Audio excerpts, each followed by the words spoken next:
les clés, ne les perds pas sur le... Retrouvez les clés de l'IMO, présentées par Philippe Cohen. Bonjour à tous, je suis ravi de vous retrouver comme chaque semaine dans notre chronique immobilière, les clés de l'IMO.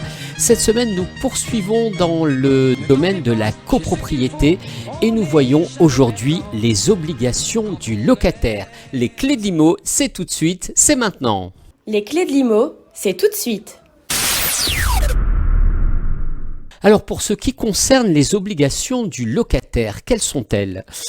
Les obligations du locataire sont fixées par l'article 7 du Code civil qui précise que le locataire est obligé de prendre à sa charge l'entretien courant du logement, des équipements mentionnés au contrat et les petites réparations ainsi que l'ensemble des réparations locatives définies par décret au Conseil d'État, sauf si elles sont occasionnées par vétusté, malfaçon, vice de construction ou cas de force majeure.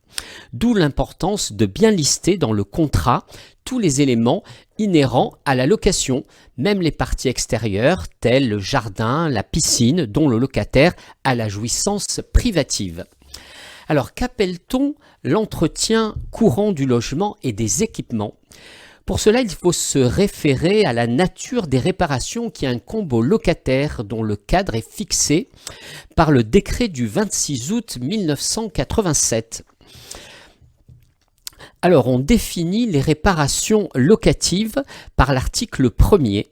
Les travaux d'entretien courant et de menues réparations, y compris les remplacements d'éléments assimilables aux dites réparations consécutifs à l'usage normal des locaux et équipements à usage privatif. Et on établit une liste de réparations qui répondent à cette définition dont le contenu est le suivant. Donc on va voir les principales parties dont le locataire a la charge d'entretien.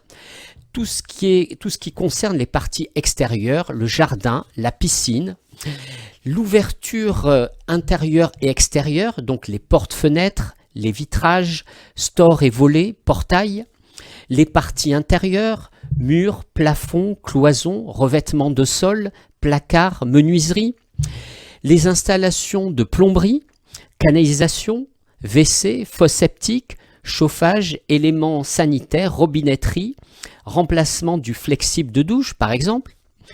Pour ce qui concerne l'électricité, tableau, interrupteur, prise de courant, ampoule, la réfection de l'installation incombe au bailleur, sous réserve d'éventuelles dégradations imputables à une faute du locataire.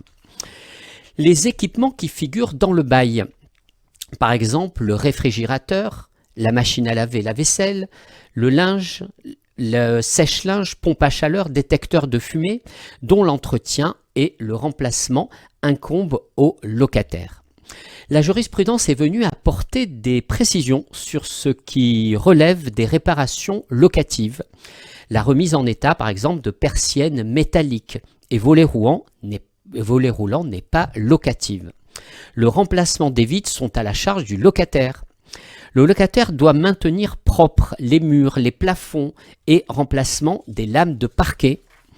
Il doit supporter la remise en état d'un mur qui comporte de nombreux trous de cheville. Et il a la charge aussi du dégorgement des canalisations d'eau et vidange des fosses septiques et entretenir les installations sanitaires. Alors quelles sont ces limites ? Comme le bailleur, le locataire a aussi une limite d'obligation d'entretien. Le locataire sera par exemple déchargé de l'obligation d'entretien en cas de vétusté, de malfaçon. Il appartient au locataire de prouver l'existence de ce désordre. Que faire en cas de contentieux à la fin du bail ? C'est souvent l'occasion, en libérant le bien par le locataire, que l'on peut apprécier s'il a ou non respecté son obligation d'entretien pendant la durée du bail en fonction de l'état des lieux.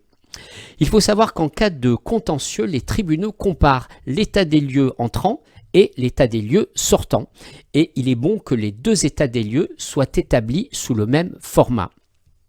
Alors c'est vrai qu'on voit très souvent un état des lieux entrant très succinct et avec un état des lieux sortant beaucoup plus détaillé.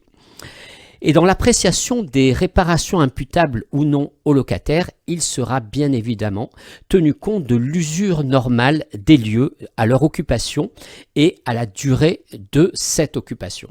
Il a été jugé qu'au bout de 16 ans en particulier, le bailleur doit supporter la totalité des travaux de remise en état et peu importe les dégradations imputables au locataire. Comme la période d'occupation a été longue, de toute façon, le bailleur a l'obligation de faire des travaux et d'entretenir son bien. Idem pour une période de 14 ans aussi. La Cour de cassation a même jugé qu'après une période de 7 ans, cela justifiait l'usure des peintures papier et des moquettes. Donc ce sera bien évidemment à la charge du propriétaire dans ce cas-là. En conclusion, il faut bien distinguer de ce qui relève des dégradations dues à la vétusté de ce qui relève des dégradations volontaires ou non imputables au locataire. Voilà ce qu'on pouvait dire sur l'entretien de logement, sur la partie bailleur et sur la partie locataire. Nous allons voir la semaine prochaine une question à propos, toujours dans le registre de la copropriété, mais à propos du syndic, le devoir d'information du syndic. À présent, la question juridique qui est posée cette semaine est la suivante. Le locataire ne s'est pas présenté pour l'état des lieux de sortie de son appartement. Que faire ?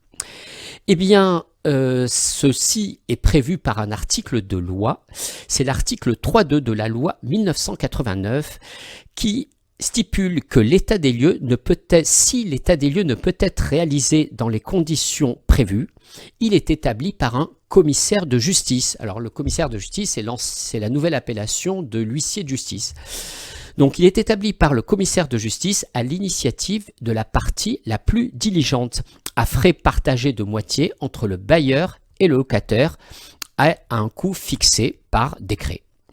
Les parties sont avisées 7 jours à l'avance par le commissaire de justice et donc voilà, cet état des lieux pourra se faire et sera tranché par le commissaire de justice. Voilà pour cette semaine, je vous remercie à tous et à tous de votre écoute et je vous donne rendez-vous la semaine prochaine, toujours même heure et toujours de bonne humeur. Voici les clés, ne les perds pas sur le... Retrouvez les clés de l'IMO, présentées par Philippe Cohen.